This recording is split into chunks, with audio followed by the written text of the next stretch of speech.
ওসমান হাদির দাফন সম্পন্ন। প্রধান উপদেষ্টা বলেছেন, চিরদিন বাংলাদেশিদের বুকের ভিতরে থাকবে প্রিয় হাদি। ওসমান হাদি বাংলাদেশিদের মনে চিরকাল বেঁচে থাকবে বলে মন্তব্য করেছেন অন্তর্বর্তীকালীন সরকারের প্রধান উপদেষ্টা অধ্যাপক মোহাম্মদ ইউনূস।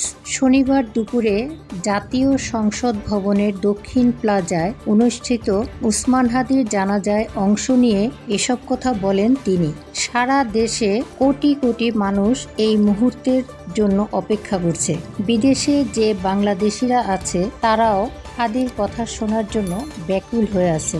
ইনকিলাব মঞ্চের মুখপাত্র শরীফ ওসমান হাদি চিরনিদ্রায় শায়িত হলেন ঢাকা বিশ্ববিদ্যালয় কেন্দ্রীয় মসজিদের পাশে জাতীয় কবি কাজী নজরুল ইসলামের সমাধি চত্বরে। ওসমান হাদির জানাজায় অংশ নেন প্রধান উপদেষ্টা পরিষদের সদস্য, বিভিন্ন রাজনৈতিক দলের নেতা কর্মীরা। জানাজা শেষে লাশবাহী ব্রিজিং ভ্যানে ওসমান হাদির মরদেহ ঢাকা বিশ্ববিদ্যালয়ে নেওয়া হয়।